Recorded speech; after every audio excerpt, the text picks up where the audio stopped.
ಮುಲ್ಕಿ ಮೂಲದ ಮಂಗಳೂರಿನ ರಿಕ್ಷಾ ಚಾಲಕ ಮತ್ತು ಆತನ ಇಬ್ಬರು ಸ್ನೇಹಿತರು ಪಶ್ಚಿಮ ಬಂಗಾಳ ಮೂಲದ ಯುವತಿಗೆ ಮದ್ಯಪಾನ ಮಾಡಿಸಿ ಸಾಮೂಹಿಕ ಅತ್ಯಾಚಾರ ನಡೆಸಿದ ಘಟನೆ ಮುನ್ನೂರು ಗ್ರಾಮದ ಕೊಟ್ಟಾರಿ ಮೂಲೆಯ ಬಂಗ್ಲೆಗುಡ್ಡೆ ಬಳಿ ಬುಧವಾರ ತಡರಾತ್ರಿ ಸಂಭವಿಸಿತ್ತು. ಪ್ರಜ್ಞೆ ತಪ್ಪಿದ ಯುವತಿಯನ್ನು ನಿರ್ಜನ ಪ್ರದೇಶದಲ್ಲಿ ಬಿಟ್ಟು ಹೋಗಿತ್ತು. ಪ್ರಜ್ಞೆ ಬಂದ ಬಳಿಕ ಯುವತಿ ಸಹಾಯಕ್ಕಾಗಿ ನಡುರಾತ್ರಿ ಮನೆಯೊಂದರ ಬಾಗಿಲು ಬಡಿದ ಕಾರಣ ಘಟನೆ ಬೆಳಕಿಗೆ ಬಂದಿದೆ. ಮಂಗಳೂರಿನಲ್ಲಿ ರಿಕ್ಷಾ ಚಾಲನೆ ಮಾಡುವ ಮುಲ್ಕಿ ಮೂಲದ ಪ್ರಭುರಾಜ್, ಎಲೆಕ್ಟ್ರಿಷಿಯನ್ ಕೆಲಸ ಮಾಡುವ ಕುಂಪಲ ನಿವಾಸಿ ಮಿಥುನ್ ಮತ್ತು ಮಂಗಳೂರಿನ ನಿವಾಸಿ ಮನೀಶ್ ಸಾಮೂಹಿಕ ಅತ್ಯಾಚಾರ ನಡೆಸಿದ ಆರೋಪಿಗಳಾಗಿದ್ದಾರೆ ಎಂದು ಪೊಲೀಸ್ ಮೂಲಗಳು ತಿಳಿಸಿದೆ. ಪಶ್ಚಿಮ ಬಂಗಾಳ ಮೂಲದ 20ರ ಹರೆಯದ ಯುವತಿ ಅತ್ಯಾಚಾರಕ್ಕೊಳಗಾಗಿ ದೇರಳಕಟ್ಟೆಯ ಆಸ್ಪತ್ರೆಯಲ್ಲಿ ಚಿಕಿತ್ಸೆ ಪಡೆಯುತ್ತಿದ್ದಾಳೆ. ಪಶ್ಚಿಮ ಬಂಗಾಳದ ಕುಚ್ ಬಿಹಾರ್ ಮೂಲದ ಯುವತಿ ಕರ್ನಾಟಕ ಕೇರಳ ಗಡಿಭಾಗದ ಪ್ಲೈವುಡ್ ಕಾರ್ಖಾನೆಯಲ್ಲಿ ಕಳೆದ 2 ವರ್ಷಗಳಿಂದ ಕೆಲಸ ನಿರ್ವಹಿಸುತ್ತಿದ್ದು, ಬುಧವಾರ ಬೆಳಗ್ಗೆ ತನ್ನ ಸ್ನೇಹಿತನೊಂದಿಗೆ ಬೇರೆ ಕೆಲಸ ನಿರ್ವಹಿಸಲು ರೈಲಿನ ಮೂಲಕ ಮಂಗಳೂರಿಗೆ ಆಗಮಿಸಿದ್ದಳು. ಈ ಸಂದರ್ಭದಲ್ಲಿ ಕ್ಷುಲ್ಲಕ ವಿಚಾರಕ್ಕೆ ಸ್ನೇಹಿತನೊಂದಿಗೆ ಗಲಾಟೆ ಮಾಡಿದ್ದು, ಸ್ನೇಹಿತ ಯುವತಿಯ ಮೊಬೈಲ್ಗೆ ಹಾನಿ ಮಾಡಿದ್ದ. ಮೊಬೈಲ್ ರಿಪೇರಿಗೆಂದು ಮಂಗಳೂರಿನಲ್ಲಿ ರಿಕ್ಷಾವೊಂದಕ್ಕೆ ಹತ್ತಿ ರಿಕ್ಷಾ ಚಾಲಕನ ಸಹಾಯ ಕೇಳಿದ್ದಳು.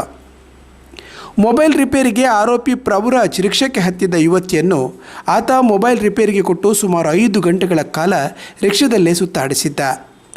ಮೊಬೈಲ್ ರಿಪೇರಿಯ ಹಣವನ್ನು ರಿಕ್ಷಾ ಚಾಲಕನೇ ಪಾವತಿಸಿದ್ದು, ರಾತ್ರಿ ಕಂಕನಾಡು ರೈಲು ನಿಲ್ದಾಣದಲ್ಲಿ ಪಶ್ಚಿಮ ಬಂಗಾಳಕ್ಕೆ ತೆರಳುವ ರೈಲಿಗೆ ಹತ್ತಿಸುವ ಭರವಸೆ ನೀಡಿ ರಾತ್ರಿ ಊಟಕ್ಕೆ ಕರೆದುಕೊಂಡು ಹೋಗಿ ಯುವತಿಗೆ ಮದ್ಯಪಾನ ಮಾಡಿಸಿದ್ದ.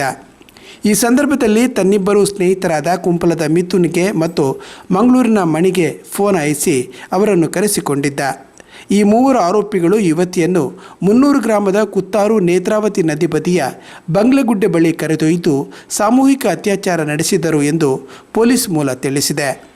ಪ್ರಜ್ಞೆ ತಪ್ಪಿದ ಯುವತಿ ಪ್ರಜ್ಞೆ ಬಂದಾಗ ಬೊಬ್ಬೆ ಹಾಕಿದ್ದು 3 ಆರೋಪಿಗಳು ಬಿಟ್ಟು ಪರಾರಿಯಾಗಿದ್ದಾರೆ ಎಂದು ಪೊಲೀಸ್ ಕಮಿಷನರ್ ಅಗರ್ವಾಲ್ ತಿಳಿಸಿದ್ದಾರೆ. ಯುವತಿ ತನ್ನ ಮೇಲೆ ಅತ್ಯಾಚಾರ ನಡೆದಿದೆ ಎಂದು ಹೇಳಿಕೆಯಲ್ಲಿ ಹೇಳಿದ್ದಾಳೆ. ಆಕೆಯ ವೈದ್ಯಕೀಯ ಪರೀಕ್ಷೆ ನಡೆದಿದ್ದು, ವೈದ್ಯಕೀಯ ವರದಿ ಬಂದ ಬಳಿಕ ಅತ್ಯಾಚಾರ ಆಗಿದೆಯೋ ಇಲ್ಲವೋ ಎನ್ನುವ ಕುರಿತಾಗಿ ದೃಢಪಡಿಸಲಾಗುತ್ತದೆ ಎಂದು ಪೊಲೀಸ್ ಕಮಿಷನರ್ ಅಗರ್ವಾಲ್ ತಿಳಿಸಿದ್ದಾರೆ. ಯುವತಿಯ ಹೇಳಿಕೆಯಂತೆ CCTV ತಪಾಸಣೆ ನಡೆಸಿದ್ದು, ಇದೇ ಆಧಾರದಲ್ಲಿ ರಿಕ್ಷಾದ ಮಾಹಿತಿ ಮತ್ತು ಚಾಲಕನ ಮಾಹಿತಿ ತಿಳಿದು ಬಂತು. ಆತನನ್ನು ವಶಕ್ಕೆ ತೆಗೆದುಕೊಂಡ ಬಳಿಕ ಇತರ ಇಬ್ಬರನ್ನು ವಶಕ್ಕೆ ಪಡೆಯುವಲ್ಲಿ ಪೊಲೀಸರು ಯಶಸ್ವಿಯಾಗಿದ್ದಾರೆ ಎಂದು ಈ ಸಂದರ್ಭ ಅವರು ತಿಳಿಸಿದರು. ಈ ನಡುವೆ ಯುವತಿ ರಿಕ್ಷಾ ಚಾಲಕನಿಗೆ ಗೂಗಲ್ ಪೇ ಮಾಡಿದ್ದು, ಆರೋಪಿಯ ಪತ್ತೆಗೆ ಇದು ಸಹಕಾರಿಯಾಗಿದೆ. ಬಂಗ್ಲೆಗುಡ್ಡೆ ನೇತ್ರಾವತಿ ನದಿ ತೀರದಲ್ಲಿ 2 ಖಾಲಿ ಮನೆ ಇದ್ದು, ಈ ಮನೆಯ ಬಳಿ ಯುವಕರ ತಂಡ ರಾತ್ರಿ ಆಗಮಿಸಿ ಮದ್ಯ ವ್ಯಸನ ಮಾಡುತ್ತಾರೆ. ಈ ವಿಚಾರದಲ್ಲಿ ಮುನ್ನೂರು ಗ್ರಾಮ ಪಂಚಾಯತ್ ಸಭೆಯಲ್ಲಿ ಮಾಹಿತಿ ನೀಡಿದ್ದರು. ಇವರಿಗೆ ಪೊಲೀಸರು ಯಾವುದೇ ಕ್ರಮ ಕೈಗೊಂಡಿಲ್ಲ ಎಂದು ಸ್ಥಳೀಯರ ಆರೋಪವಾಗಿದೆ.